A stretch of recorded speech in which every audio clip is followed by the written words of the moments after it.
सर्वोच्च न्यायालयानं भटक्या श्वानांसाठी शेल्टर उभारण्याची वाढती संख्या रोखण्यासाठी निर्विजीकरण करण्याचे आदेश दिलेत. मात्र ठाणे महानगरपालिकेकडून अद्याप शेल्टर उभारण्यात आले नाहीत. तसंच ठाणे महानगरपालिकेकडून एकही दवाखाना चालवला जात नसून निर्विजीकरणही गेल्या वर्षभरापासून बंद आहे. शिवाय निर्विजीकरणाच्या नावाखाली रस्त्यावरून उचललेले श्वान गायब होत असल्याची माहिती राष्ट्रवादी काँग्रेस शरद पवार पक्षाचे जिल्हा अध्यक्ष मनोज प्रधान यांनी पत्रकारांशी बोलताना दिली आहे. गेल्या अनेक दिवसांपासून ठाणे शहरातील भटक्या श्वानांचा प्रश्न जटिल होऊ लागलाय. भटक्या श्वानांना अन्न देणाऱ्या प्राणीमित्रांना मारहाणही केली जात असून भटके श्वान बेपत्ता होत असल्याचं उघडकीस आले. या संदर्भात ठाण्यातील प्राणीमित्र मनोज प्रधान यांच्या नेतृत्वाखाली ऐकवटलेत. रविवारी दमानी इस्टेट येथील दत्त मंदिरात श्री दत्तगुरूंना भटक्या श्वानांचं रक्षण करण्यासाठी या प्राणीमित्रांनी साकडं घातलं. मनोज प्रधान यांनी आपण स्वतः श्वानपालक असल्यामुळे आपणाला प्राणीमित्रांच्या व्यथा माहीत असल्याचं सांगितलं. सर्व प्राणीमित्र पदरचे पैसे खर्च करून भटके श्वान आणि भटक्या मांजरींना खाऊ पिऊ घालत असतात. मात्र समाजकंटकांकडून या प्राणीमित्रांना मारहाण करण्यात येते. श्वानदंशाबाबत बोललं जात असलं तरी 1000 श्वानांपैकी एक श्वान चावला तर उर्वरित 999 श्वानांना दोष का देता? आजही जी समस्या निर्माण झाली आहे त्यास फक्त आणि फक्त ठाणे महानगरपालिका जबाबदार असल्याचंही त्यांनी सांगितलं. आपल्याकडे निर्विजीकरणाची प्रक्रिया वर्षभरापासून बंद आहे. लसीकरणही योग्य पद्धतीने होत नाही. श्वानांसाठी शेल्टर उभे करण्यात आले नाहीत. एकीकडे निर्विजीकरण बंद असताना श्वान पकडून नेले जातात, मात्र ते परत सोडले जात नाहीत. मग त्यांचं काय केलं जातं याचा शोध घेण्याची जबाबदारी पालिकेचं असल्याचंही त्यांनी सांगितलं. दरम्यान ठाणे शहरात 12,500 श्वानपालक आणि हजारो प्राणीमित्र आहेत. त्यामुळेच राष्ट्रवादी काँग्रेस शरद पवार पक्षाच्या निवडणूक जाहीरनाम्यात श्वान निर्विजीकरण, श्वानांसाठी दवाखाना, शेल्टर आणि लसीकरणाचा मुद्दा घेण्यात येणार असल्याचंही मनोज प्रधान यांनी सांगितलं. की काही रस्त्यावरच्या कुत्र्यांना घेऊन गेलं जाते स्टेरिलायझेशनच्या नावावर, पण स्टेरिलायझेशन केल्यानंतर त्यांना परत आणून सोडत आहेत का तिकडे? तर त्यांना सोडत नाहीये. मग आमच्या मनात एक प्रश्न उद्भवतोय की ते कुत्र्यांना उचलतात तर घेऊन कुठे जातात? म्हणजे शंकेचं एक हे पाल कुठेतरी मनात चुकचुकते. दुसरं होतंय काय की कुत्रे प्रेमी जनता आहे, डॉग फीडर्स आहेत. स्वतःचा खर्च करून, कष्ट करून रात्री अहोरात्री ते त्यांना फीड करण्यासाठी रस्त्यावर उतरतात. तर सामान्य लोक त्यांच्या विरोधातही तक्रारी करतात, त्यांना मारहाण करतात. तर त्यांचाही विषय आहे. आज सुप्रीम कोर्टची ऑर्डर म्हणते की बस डेपो, तर बस डेपो आणि बस स्टॉप याच्यातला फरक आपल्याला अजून डिफाईन करायचा आहे. म्हणजे त्या ऑर्डरमध्ये एवढी ॲम्बिग्विटी आहे की कुठला रस्ता, कुठलं हॉस्पिटल, कुठलं बस डेपो का नुसती डिस्पेन्सरी, ह्या गोष्टीवर कुठे स्पष्टीकरणच नाहीये. आणि ह्याचा फायदा कोण घेतंय? तर जे डॉग हेटर्स आहेत ते काही ना काहीतरी आपल्याला एक सुप्रीम कोर्टची ऑर्डर दाखवायची आणि त्या अनुषंगाने जास्तीत जास्त कुत्र्यांना उचलायचं, हा प्रकार या ठाणे शहरात चाललाय. राष्ट्रवादी काँग्रेसच्या माध्यमातून मी एकच गोष्ट आपल्याला सांगू इच्छितो की येणाऱ्या इलेक्शनमध्ये राष्ट्रवादी काँग्रेसच्या मॅनिफेस्टोमध्ये आम्ही टाकू की डॉग्स, कॅटसाठी एक चांगलं वेटरनरी हॉस्पिटल झालं पाहिजे. ओके, हा आमची प्रमुख मागणी आहे. स्टेरिलायझेशन प्रोसेस, नसबंदी, सगळ्या गोष्टींवर एक चांगलं आपलं ह्युमन रिसोर्सेस आपण दिले पाहिजेत आणि त्याचं अंमल कसं होईल ते आपल्याला सगळ्यांना बघितलं पाहिजे. आज हे सगळे जमलेली लोक आहेत, हे मनापासून एका रविवारच्या दिवशी आपला वेळ वाया घालवून जर येतात तर मनातनं त्यांना वाटतं म्हणून ते या ठिकाणी आलेले आहेत. आपल्या माध्यमातून जर ह्या ठाणे महानगरपालिकेला जाग आली तर ते बिचारे जे कुत्रे आहेत ज्यांच्यावर आम्ही असीम प्रेम करतो त्यांना कुठेतरी याचा फायदा मिळेल असं मला वाटतं. सर्व नागरिकांना आवाहन करण्यात येत आहे की सध्या डासांमार्फत पसरणाऱ्या डेंग्यू या आजाराचा प्रसार रोखण्यासाठी प्रत्येकाने पुढील प्रमाणे कार्यवाही करावी. डेंग्यू आजार एडिस इजिप्ती हा डास चावल्याने होतो. या डासांची पैदास साचलेल्या किंवा साचवलेल्या स्वच्छ पाण्यामध्ये होते. 8 दिवसांपेक्षा जास्त दिवस पाणी उघडे व साचून राहिल्यास त्यात डास अंडी घालतात. अंड्यांच्या अळ्या तयार होऊन पुढे डास तयार होतात. यासाठी आपल्या घरातील पाणी साठे, उदाहरणार्थ बॅरल्स, पिंपे, टाक्या, हौद, रांजणे इत्यादी दर आठवड्याला रिकामे करून घासून पुसून कोरडे करून पुन्हा भरावे. 1 दिवस कोरडा दिवस म्हणून पाळावा.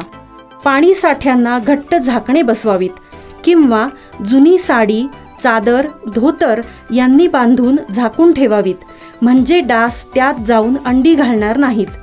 घराच्या गच्चीवर, आजूबाजूला, अंगणात कोठेही पाणी साचू देऊ नये. भंगार सामान उघड्यावर टाकू नये. उदाहरणार्थ टायर्स, प्लास्टिक सामान, कुंड्या, टाकाऊ वस्तू इत्यादी. अशा सामानात पावसाचे पाणी साठून त्यात डेंग्यूच्या डासांची पैदास होते. घरातील कूलर्स, फ्रीजच्या पाठीमागील ट्रे हे देखील वेळोवेळी कोरडे करावेत. लक्षात ठेवा, नुसत्या फवारणीने डास घनता कमी होत नाही, तर त्यासाठी डास पैदास ठिकाणे नष्ट करणे ही आपल्या सर्वांची जबाबदारी आहे. कोणताही ताप अंगावर न काढता जवळच्या शासकीय रुग्णालयात मोफत औषधोपचार घ्या. अशा प्रकारे नागरिकांनी सहकार्य केल्यास डेंग्यूचा प्रसार रोखणे सहज शक्य आहे.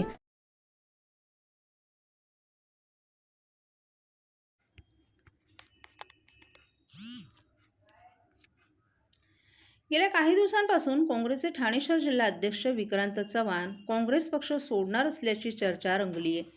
परंतु या सर्व चर्चेवर आपण काँग्रेसी घराण्यात वाढलोय, आपले वडील देखील काँग्रेसी होते आणि काँग्रेसी म्हणूनच गेले, त्यामुळे आपणही काँग्रेसी म्हणूनच मरणार असं सूचक वक्तव्य विक्रांत चव्हाण यांनी केले.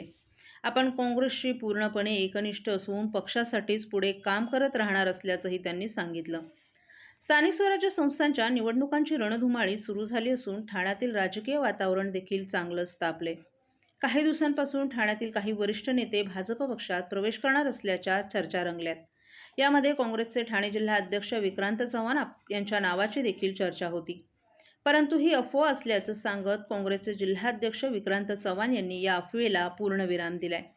निवडणुकीच्या तोंडावर मुद्दाम अशा प्रकारच्या अफवा पसरवल्या जातात. आपण काँग्रेस पक्ष सोडणार नाही, पक्षशक्ती वाढवणं हेच आपलं ध्येय आहे. राजकारण म्हणजे SRA नव्हे की वारंवार बिल्डर बदलला जातो. राजकारणात निष्ठा आणि श्रद्धा महत्त्वाची आहे. जो पक्षासोबत एकनिष्ठ राहू शकत नाही, तो जनतेसोबत देखील एकनिष्ठ राहू शकत नाही, असं वक्तव्य विक्रांत चव्हाण यांनी केले. आपल्यासाठी पक्ष आणि राहुल गांधी महत्त्वाचे आहेत. त्यामुळे आपल्याकडे पदाचा राजीनामा जरी मागितला तरी आपल्याला काही फरक पडणार नाही. जेव्हा अध्यक्षपद नव्हतं तेव्हा देखील आपण पक्षात होतो आणि आताही असणार आहोत. आपले नगरसेवक म्हणून शेवटची निवडणूक असेल. यापुढे आपण सक्रिय राजकारणात असू किंवा नसू, परंतु आपण काँग्रेसचा कार्यकर्ता म्हणून राहू, असंही चव्हाण यांनी सांगितलं. ठाणे महापालिका कार्यक्षेत्रातील घरगुती वापरासाठी असलेल्या नळ संयोजनांचं थकीत देयक चालू वर्षाच्या मागणीसह एकरकमी भरणा केल्यास प्रशासकीय आकारात 100% सूट लागू करण्यात आल्याची माहिती महापालिका आयुक्त तथा प्रशासक सौरभ राव यांनी दिली आहे. थकीत पाणीपट्टी बिलावर 100% इतकी भरीव सवलत जाहीर करण्यात आल्यानं नागरिकांना आर्थिक दिलासा मिळणार असून या योजनेचा लाभ नागरिकांनी घ्यावा असं आवाहन आयुक्तांनी केले. ठाणे महापालिकेनं पाणीपट्टी वसुलीची मोहीम हाती घेतली असून जे नागरिक पाणीपट्टी भरणार नाहीत अशा थकीत बिल धारकांचं नळ संयोजन खंडित करण्याची कारवाई करण्यात येणार आहे. तरी नागरिकांनी पाणीपट्टी भरून महापालिकेत सहकार्य करावं असं आवाहन पालिका आयुक्त सौरभ राव यांनी केले. ही योजना 1 डिसेंबर 2025 ते 31 मार्च 2026 या कालावधीत लागू राहील. या योजनेचा लाभ घेऊन थकीत आणि चालू पाणी देयकाची रक्कम पूर्णपणे भरून त्यावरील प्रशासकीय आकारात सवलत योजनेचा लाभ नागरिक घेऊ शकतील. या धोरणात्मक निर्णयापूर्वी ज्या घरगुती पाणी बिल धारकांनी पाणीपुरवठा देयकं जमा केली असतील अशांना सवलत योजना लागू असणार नाही. तसंच ही योजना व्यावसायिक संयोजन धारकांनाही लागू असणार नाही. जे नागरिक 31 मार्च 2026 पर्यंत आपली थकबाकीची रक्कम प्रलंबित ठेवतील अशा खातेदारांवर जप्ती कारवाई तात्काळ प्रस्तावित करून नळसंयोजन खंडित करणं, मीटर रूम सील करणं, पंप जप्ती अशी कारवाई होईल असंही पालिका आयुक्तांनी नमूद केले.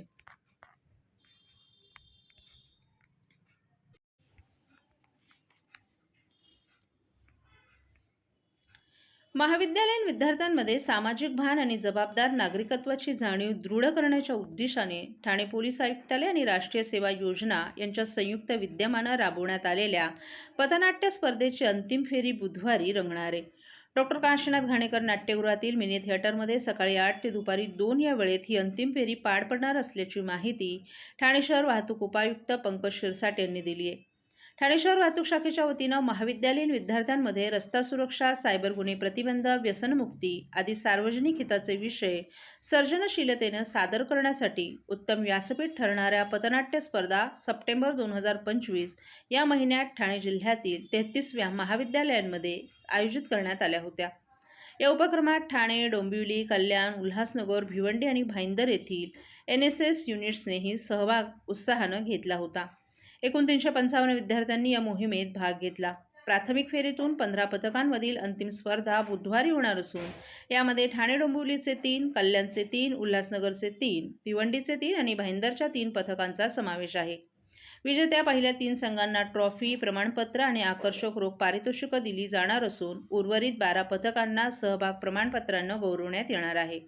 अंतिम फेरीतील सर्व 15 पथनाट्य ठाणे जिल्ह्यातील शाळा आणि महाविद्यालयांमध्ये विशेष सादरीकरणाद्वारे दाखवण्यात येणार आहेत. त्यामुळे रस्ता सुरक्षा आणि सायबर सुरक्षिततेसंबंधी जनजागृती अधिक व्यापक प्रमाणात होणार आहे. विद्यार्थ्यांच्या कौशल्य, सर्जनशीलता आणि सामाजिक बांधिलकीचा अनुभव घेण्यासाठी नागरिकांनी स्पर्धेला उपस्थित राहावं असं आवाहन वाहतूक उपायुक्त पंकज शिरसाट यांनी केले.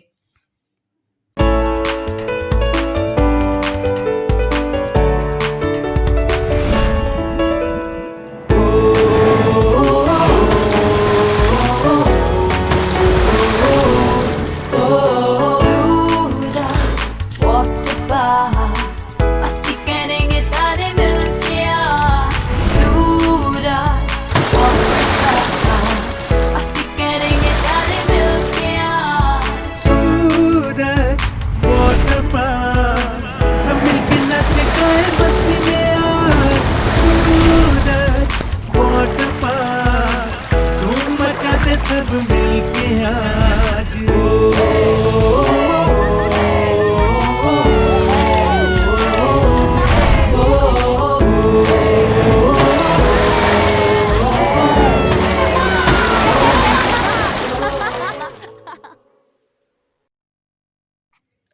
धनगर समाजाच्या अनुसूचित जमाती आरक्षणाची तात्काळ अंमलबजावणी व्हावी यासाठी आंदोलनाची ज्वाळा अधिक तापत चालली आहे. संविधानाच्या क्रमांक 36 नुसार आरक्षणाचा स्पष्ट हक्क असतानाही गेल्या अनेक दशकांपासून धनगर समाज शासनाच्या अन्यायकारक वागणुकीमुळे हक्कापासून वंचित आहे. शेकडो आंदोलनांचे इतिहास, उपोषणातून अर्पण झालेले आरोग्य, हजारो बांधवांवर दाखल झालेले गुन्हे, तरीही सत्ता आणि प्रशासकीय यंत्रणा धनगर समाजाच्या न्याय मागण्यांवर अद्यापही मुरदाडपणे मौन बाळगत आहे. या अन्यायाविरोधात पेटलेल्या लढ्याला नवीन धार देण्यासाठी जालना येथे सलग 16 दिवस उपोषण करत रणशिंग फुंकणारे धनगर आरक्षण मुक्तीसंग्राम लढ्याचे पुरस्कर्ते दीपक बोराडे रविवारी ठाण्यात दाखल झाले होते. जांभळी नाका येथील पुण्यश्लोक अहिल्यादेवी होळकर स्मारकाला वंदन करून त्यांनी ठाण्यातील समाज बांधवांशीही संवाद साधला. स्मारक परिसरात ठाणे शहरभरातून समाज बांधव मोठ्या संख्येने एकत्र जमले होते.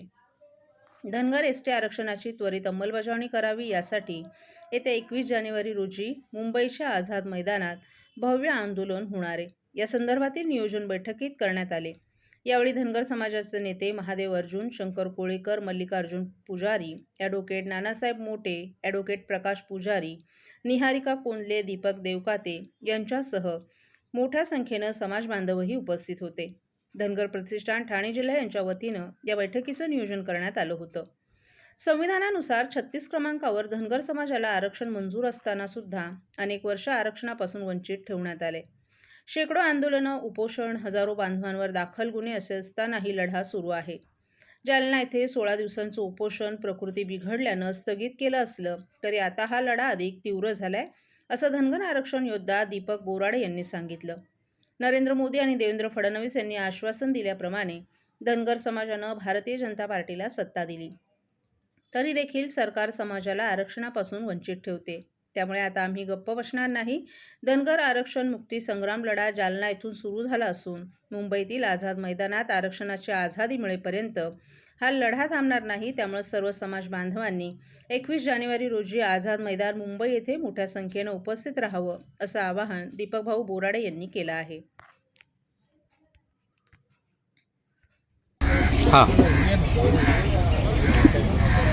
हा देश ज्या संविधानानुसार चालतो त्या संविधानानुसार धनगर जमातीचा समावेश ST जमातीच्या यादीमध्ये 36 नंबरला आहे.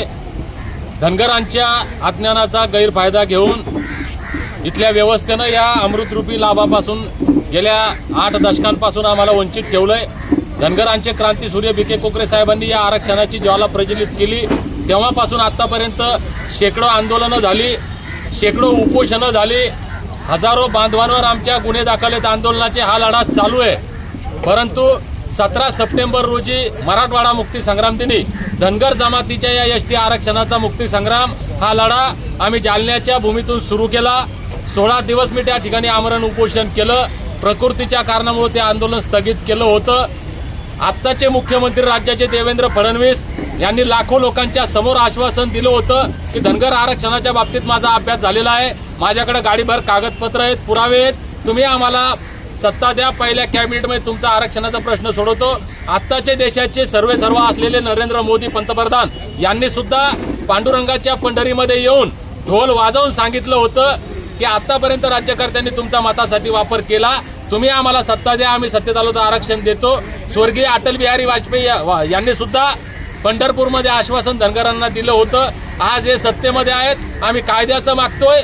आज हे आंदोलन धनगर जमातीचा एसटी आरक्षणाचा मुक्ती संग्राम जालन्यातून सुरू झालेला मुंबईच्या आझाद मैदानामध्ये येऊन या आरक्षणाची आजादी झाल्याशिवाय थांबणार नाही.